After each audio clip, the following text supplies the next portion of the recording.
Praise the Lord.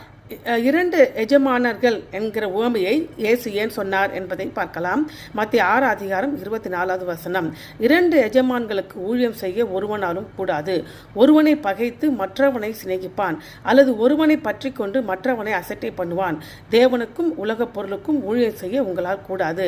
முதல் நூற்றாண்டு உலகில் ஒரு வேலைக்காரன் முற்றிலும் ஒரு எஜமானனுக்கு சொந்தமானவன். அவன் பிரிக்கப்பட்ட அல்லது பிளவுபட்ட ராஜ்ய பக்தியையோ விசுவாசத்தையோ காட்ட முடியாது. இயேசு இதை இருதயத்துக்குரிய காரியத்தில் பயன்படுத்துகிறார். நீங்கள் தேவனுக்கும் மற்ற உலகப் பொருளுக்கும் ஆகிய இரண்டிற்கும் முழு இருதயத்தின் விசுவாசத்தை கொடுக்க முடியாது என்று இந்த வசனத்தில் குறிப்பிடுகிறார். நமக்கு எந்த எஜமானரை நாம் தேர்ந்தெடுத்தாலும் அது நமது மதிப்புகளையும் பார்வைகளையும் நோக்கங்களையும் மற்றும் கவலைகளையும் தீர்மானிக்கிறது. தேவனுக்கு சேவை செய்வது என்பது அவருடைய முன்னேற்பாட்டிலும் அவர் நமக்கு செய்கிற நன்மையிலும் நம்பிக்கை வைத்து வாழ்வதாகும்.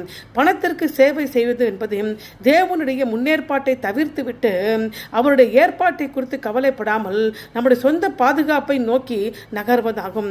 நம் இருதயத்தை நாம் வேறுபடுத்தி காட்டவே முடியாது என்று இயேசு கூறுகிறார். ஏனென்றால் நமது கவனம் நம் எஜமானரை தீர்மானிக்கிறது. நாம் நிம்மதியாக வாழ்கிறோமா அல்லது கவலையுடன் வாழ்கிறோமா என்பதை நாம் எந்த எஜமானரை தேர்ந்தெடுக்கிறோம் என்பதை தீர்மானிக்கிறது.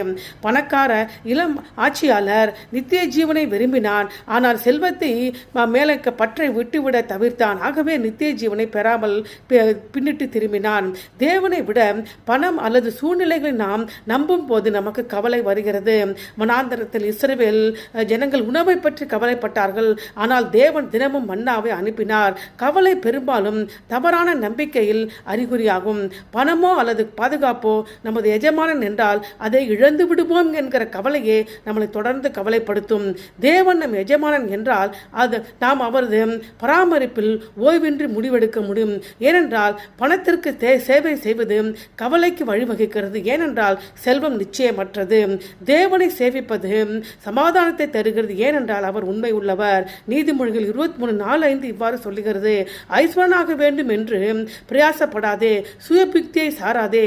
இல்லாமல் போகும் பொருள் மேல் உன் கண்களை பறக்க விடுவானேன். அது கழுகு போல சிறகுகளை தனக்கு உண்டு பண்ணி கொண்டு ஆகாய மார்க்கமாய் பறந்து போகும் என்று. ஆமென்.